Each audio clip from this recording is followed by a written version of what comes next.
Arman menghampiri istrinya itu, tiba-tiba saja dia memeluknya erat. "Ada apa?" tanya Linda semakin khawatir. "Dani dan Anita kecelakaan, sekarang kondisinya kritis," Arman berkata dengan sedih. "Apa?" Linda terkejut mendengarnya, dia sampai syok. "Hik, ayo kita ke rumah sakit cepat," raung Anita. Dia mengguncang lengan suaminya kuat-kuat.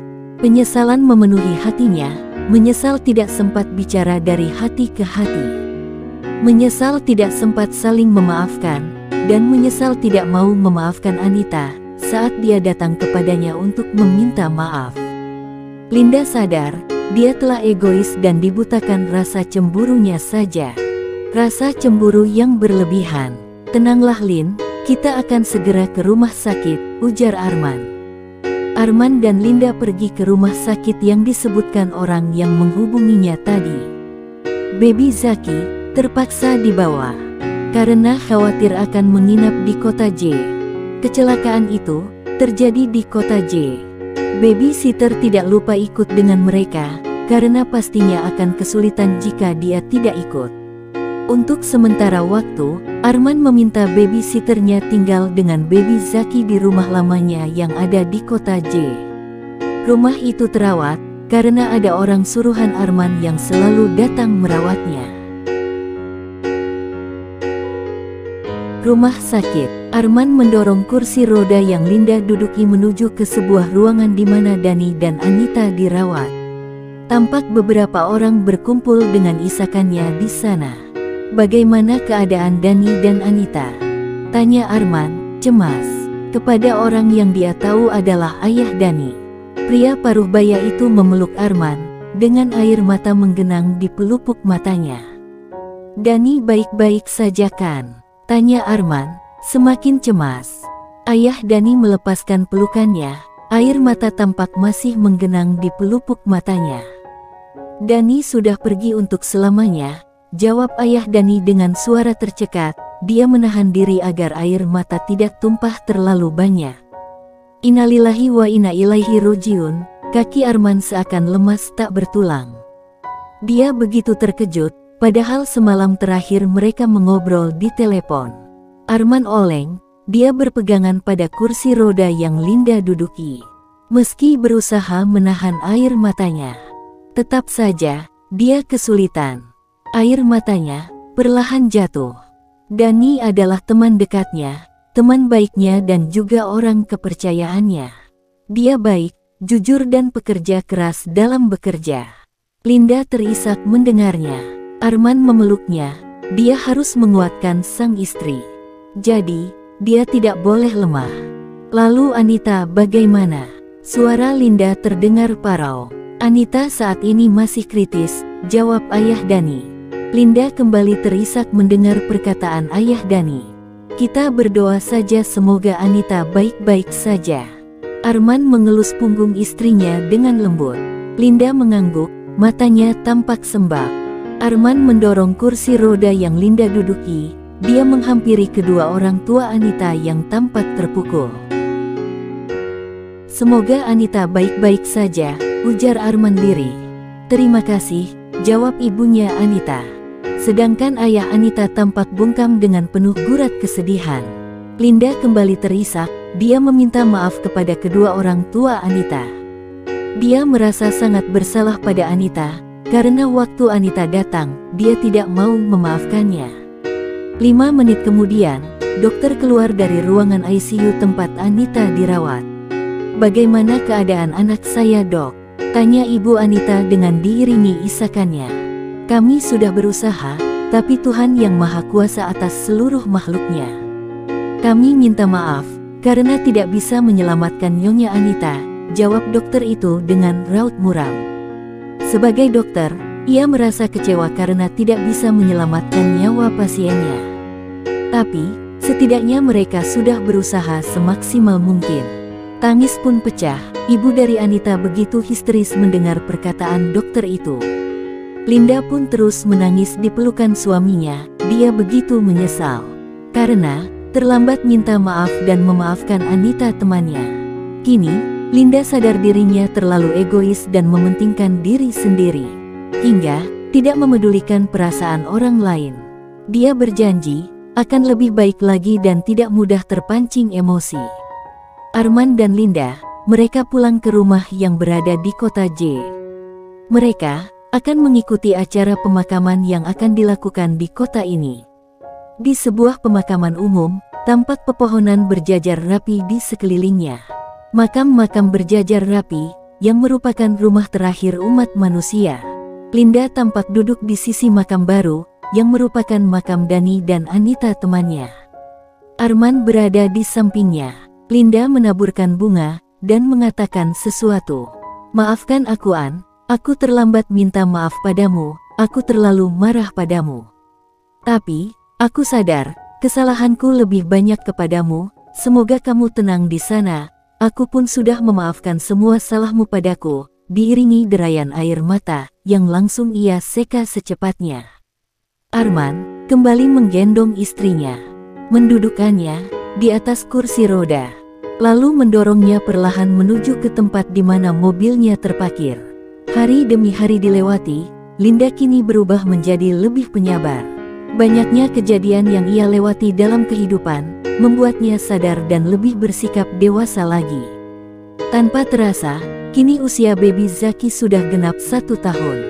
Hari ini adalah hari yang membahagiakan, karena Arman dan Linda akan mengadakan acara ulang tahun pertama anaknya. Acara diadakan di rumah Arman, para tamu undangan sudah pada datang. Suara gelak tawa anak-anak nyaring terdengar. Arman sengaja mengundang anak dari sebuah panti asuhan terdekat, selain teman-teman Zaki anaknya. Suara gema nyanyian anak-anak yang menyanyikan lagu ulang tahun terdengar begitu ramai. Arman dan Linda duduk bersisian, dengan Zaki di pangkuan Arman. Mereka melakukan foto bersama, kemudian bercengkrama dengan para kerabat dan orang tua anak-anak yang mereka undang. Bukan hanya permainan seru, tapi Arman juga mengadakan acara pengajian. Dia mengundang ustadz setempat untuk memimpin pengajian. Acara akhirnya selesai sekitar jam 8 malam. Saat ini, Arman dan Linda sedang duduk di balkon kamar. Sedangkan Zaki sudah terlelap dalam tidurnya. "Aku nggak ngangka, akan masih bertahan hidup sampai Zaki berusia 1 tahun. Linda tiba-tiba saja berkata dengan lirih. Arman menggenggam tangan istrinya erat. "Tentang usia, Tuhan yang menentukan. Dokter bisa saja salah, buktinya kamu sudah melewati 1 tahun seperti apa yang dikatakan mereka." "Ini adalah keajaiban," ujar Arman. Dia bersyukur karena Linda diberi kesehatan. "Tapi, aku tetap tidak sempurna," ujar Linda sedih. "Apa karena kamu tidak bisa berjalan?" lalu berkata seperti itu. "Bagiku kamu tetap sempurna. Lihatlah, kamu bisa menjadi ibu dan istri yang baik dengan keadaanmu seperti ini." Arman mengecup puncak kepalanya sekilas. "Tapi, kamu masih belum mencintaiku." Linda mendongakkan wajahnya, menatap suaminya sendu. Arman balas menatapnya. Dia sudah memikirkan tentang perasaannya kepada Linda. Mereka sudah menikah selama 2 tahun, mana mungkin rasa itu tidak tumbuh. "Siapa bilang aku tidak mencintaimu?" Arman tersenyum lembut. "Awalnya iya, aku tidak mencintaimu. Tapi, setelah melewati hari-hari bersamamu membuatku merasakan sesuatu tumbuh dalam hati. Dan itu adalah sayang, aku menyayangimu." Arman mendekap istrinya erat. Linda tersenyum dan balas memeluk suaminya itu, matanya berkaca-kaca penuh haru. Dia bersyukur Arman menjadi suaminya, pria baik hati yang begitu berharga dan sangat ia cintai. Linda hanya berdoa semoga umurnya panjang, agar ia bisa lebih lama hidup bersama Arman suaminya, menjaga dan merawat Zaki anak mereka. Linda dan Arman merasakan hari-hari yang begitu bahagia. Apalagi dengan kehadiran baby Zaki, yang memberikan banyak warna dalam hidup mereka. Setiap akhir pekan di minggu keempat, Arman selalu menyempatkan mengajak anak dan istrinya itu liburan. Meski dia begitu sibuk sebenarnya, tapi kebahagiaan dan kebersamaan bersama keluarga, ia tempatkan di atas kesibukannya. Keluarga adalah segalanya, Keluarga adalah tempat melepas penat, dan keluarga adalah tempat kembali yang tak akan tergantikan oleh apapun juga. Saat ini misalnya, hari ini adalah Sabtu di akhir bulan.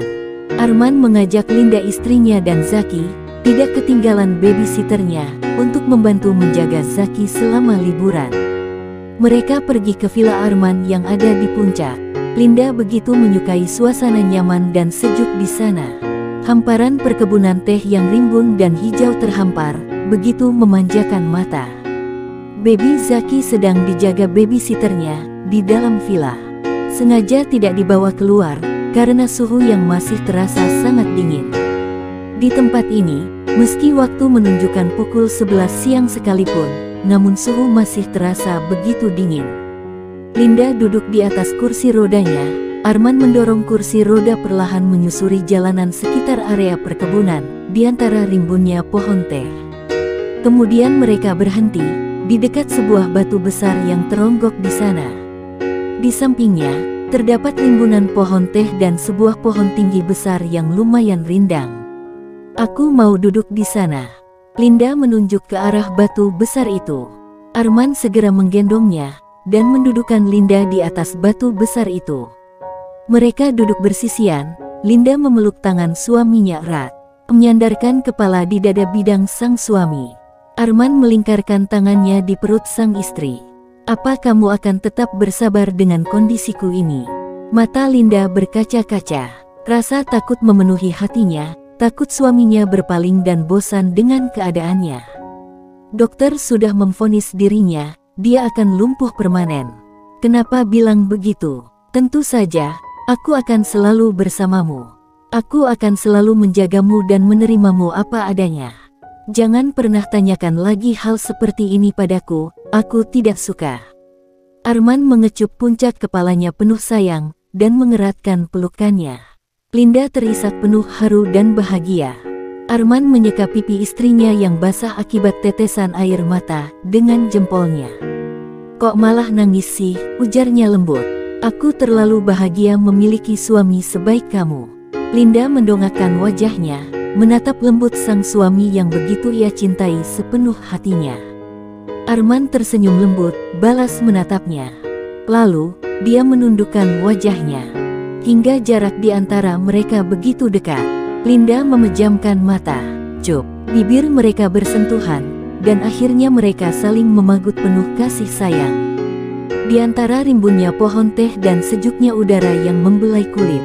Untung saja, keadaan sepi dan tidak ada seorang pun yang melihat adegan romantis mereka. Kecuali Tuhan tentu saja. Tamat. Akhirnya cerita menikah tanpa cinta selesai. Mohon maaf jika banyak kesalahan dan tidak sesuai harapan. Sampai jumpa lagi dalam cerita selanjutnya. Terima kasih. Salam, Mira Story.